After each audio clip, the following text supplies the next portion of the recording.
भारत सरकारमध्ये मी लोकप्रतिनिधी या नात्यानं जिल्ह्यामध्ये दिव्यांग व ज्येष्ठ नागरिकांच्या ज्या समस्या आहेत, ज्या अडचणी आहेत, त्या सोडवण्यासाठी त्यांना इथं बोलून एक शिबिर आयोजित केले। या कार्यक्रमाला व्यासपीठावर असणाऱ्या समाज कल्याण अधिकारी आदरणीय सुनताई, त्याचबरोबर व्यासपीठावर असणाऱ्या केज पंचायत समितीच्या गट विकास अधिकारी आदरणीय दिवाणी मॅडम, त्याचबरोबर ज्यांनी भेट देऊन त्यांना कलेक्टर साहेबांच्या मीटिंगला जायचं असल्यामुळे गेलेली आमचे या तालुक्याचे तहसीलदार आदरणीय विद्यासाहेब, त्याचबरोबर या कार्यक्रमासाठी मी निमंत्रण दिलं म्हणून आवर्जून बीड जिल्ह्याची अहोरात्र सेवा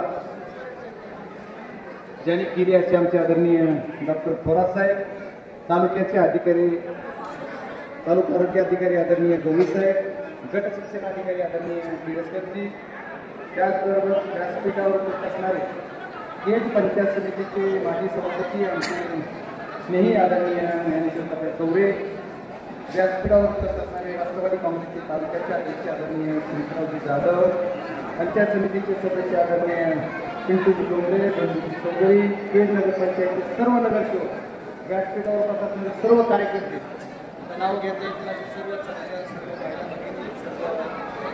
आणि सर्वात महत्त्वाचे जे या लाभार्थी जे लाभ घेण्यासाठी आलेले त्याचे सर्व लाभार्थी, मी पहिल्यांदा या कार्यक्रमाच्या निमित्तानं आलेल्या सर्वांचं स्वागत करतो। बीड जिल्ह्यामध्ये हा उपक्रम मला वाटतं पहिल्यांदाच होतोय आणि आपण केज तालुक्यापासून त्याची सुरुवात करतोय। केज तालुक्यामध्ये आज कार्यक्रम होतोय, उद्या आहे तो अंबाजोगाई होणार आहे, परवा बीड आहे, असा पूर्ण प्रत्येक 11 दिवस कार्यक्रम प्रत्येक तालुक्यात वेगळ्या वेगळ्या ठिकाणी तालुक्याच्या ठिकाणी होणार आहे। आज आमच्या लखाटे साहेबांनी करताना सांगितलं की जवळपास 88,000ची लिस्ट आपल्याकडे आहे। मी तुम्हाला विनंती करणार आहे की सर्व लिस्ट एक आम्हाला नंबर सहित घ्या आणि आज या कार्यक्रमाच्या निमित्त तुम्हाला सर्वांना विनंती करणार आहे की आपण जे काही यंत्र आपल्याला आवश्यक आहे त्याची तपासणी करून आपल्याला जो काय आपला अपंगत्व ज्याच्यात असेल किंवा जे जी गोष्ट लागणार आहे त्याची 100% नोंदणी आज होणार आहे। आणि अधिकाऱ्यांना सुद्धा माझी विनंती आहे की एखाद्या व्यक्तीकडे एखादा कागद यायचा राहिला असं नसं उद्या घेऊ, पण त्याची तपासणी करा, त्याची नोंदणी करा। ही माझी सूचना आहे तुम्हाला की तुम्हाला कागद द्यायची जबाबदारी माझी आहे। माझे सर्व कार्यकर्ते थांबतील, त्यांच्यासोबत आलेले त्यांचे मुलं असतील, तुम्ही असतील, थांबतील, पण त्याची नोंदणी नाही, तुझं कागद नाही, तुझी नोंदणी नाही, असं हात जोडून विनंती की असं काही करू नका आणि तुम्ही करायला अशी अपेक्षा आहे। आणि येथे एवढंच नाही, तुम्हाला सर्वांना सांगतो हा जो कॅम्प आहे तो आपल्या जिल्ह्यात आता 3 वर्ष होणार आणि मी खासदार असताना एकदा कॅम्प घ्यायला तुम्ही काढली, तर 3 वर्ष तुम्हाला मध्ये काही मिळणार नाही। त्याच्यामुळे आजच्या कॅम्पमध्ये माणूस सुटला नाही पाहिजे। एखादा कॅम्पला आज अवेलेबल नसला, इथं नसला तर अंबाजोगाईला बोलू, अंबाजोगाईला राहिला तर धारूरला बोलू, पण प्रत्येक जिल्ह्यातल्या अपंगत्व जे काही त्याला जे जे गोष्टी गरज आहे त्या गोष्टी त्यांनी करून घेतल्या पाहिजेत, तपासणी झाली पाहिजे आणि तुम्हाला न्याय देण्यासाठी मी खासदार म्हणून तुम्हाला निवडून दिलंय, माझी जबाबदारी आहे। भारत सरकारची योजना आहे, ही योजना तुमच्यापर्यंत आणून घरापर्यंत तुम्हाला जी काही साहित्य मिळालं पाहिजे। आदरणीय साहेबांचे आमचे समाज कल्याण अधिकारी असतील, मॅडम सर्वांना विनंती या आमच्या सर्वांना तुम्ही चांगल्या पद्धतीचं जी काय आणि आमची जे कंपनी काम करते ते सुद्धा चांगल्या प्रकारचं साहित्य देणं अशी अपेक्षा व्यक्त करतो, कारण त्यांनी चांगल्या पद्धतीचं जर साहित्य दिलं तरी आमच्या सर्व वयोवृद्धांना असेल किंवा अपंगत्व ज्यांना आहे त्यांना सर्वांना दिव्यांगाला त्याचा लाभ होणार आहे। त्याच्यामुळे दिव्यांगाला सुद्धा माझी विनंती आहे की आपल्या जवळच आणखी कुणी राहिलं तर त्याला सुद्धा तुम्ही परत आणखी तालुक्यात जिल्ह्यात आणखी आपल्याला 15 दिवस जवळपास कॅम्प आहे, तेवढे दिवस तुम्ही कुठं ना कुठं जरी आलात या तालुक्यात आम्हाला कुठं जरी आला तर आपण घ्यायला सांगू, त्याला ते द्यायला सांगू, पण तुम्ही सर्वांनी एक चांगल्या पद्धतीनं शासनाची जी योजना आहे त्याचा लाभ तुम्ही घेतला पाहिजे आणि त्याच्यासाठी तुम्ही खासदार आहे। त्याच्यामुळे बीड जिल्ह्यामध्ये आपल्याला हे करताना तुम्ही सर्वांनी चांगल्या पद्धतीने त्याचा लाभ घ्यावा मी तुम्हाला अपेक्षा करतो। आता डॉक्टर साहेबांनी सांगितलं बोलत की आरोग्यामध्ये काम केलेले लोक विसरत नाहीत, त्याचं कारण असं आहे की आरोग्यातल्या लोकांना ज्यांना काम करायची सवय आहे त्याला नक्कीच काम करता येतं।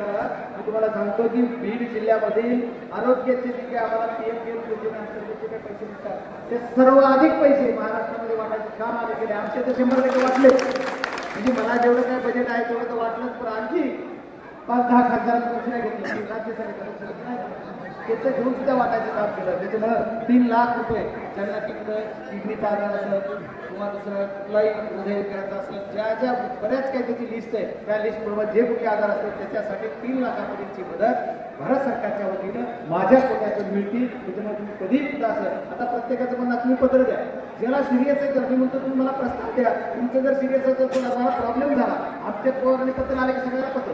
मग काय झालं की एकदा आम्हाला कोटा वर्षाला 33 लोकांना देता येतं, 35 लोकांना, 35 लोक झाल्याच्या नंतर नंबर ऑफ पर्सन फक्त 35 आहेत, 35.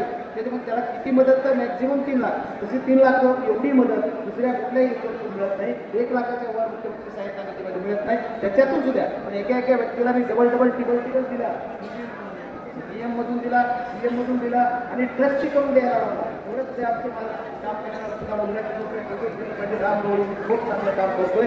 जिल्ह्याचं काम करताना माझ्या टीममध्ये सुद्धा काम करणारे काही लोक सरकाराचं नाव का करतोय, काम दिसतंय तर काम करणारी टीम सुद्धा चांगली. त्याच्यामुळे या आरोग्यामध्ये आता मला त्याच्यानंतर साहेब मला तुमची मदत लागणार आहे की ज्या पद्धतीने मी आरोग्यात करतोय त्याच पद्धतीने या विषयातल्या जे सर्व लोक आहेत त्याचं सर्व आयडेंटिफिकेशन करणं त्यांच्यासाठी सेपरेट आहे. आजचा कॅम्प तर घेऊन आज तर तुम्हाला शासनाची सगळी व्यवस्था करून त्याच्यानंतर सुद्धा मी आणखी एक वेगळ्या पद्धतीने काही कॅम्प घेता येते का, सगळ्यांना एकत्रित द्या आणि प्रत्येकाच्या ह्याला आमच्याकडून काय कुठल्या दिपोळी असेल काय करता येते का या पद्धतीने सुद्धा आपण नियोजित करूया.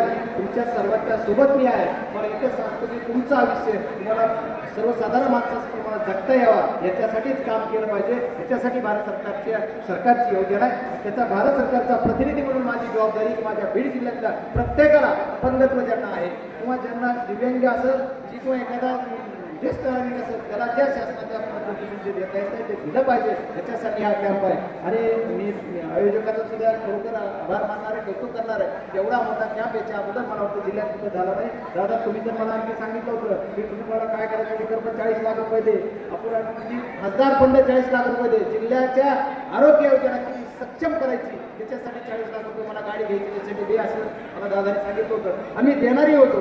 आता काय नेत्रीला मान्य होतं त्यांचं पण दे राहील की अंधेर नाही ते बी होईल, त्याच्यावर आता जास्त बोलत नाही.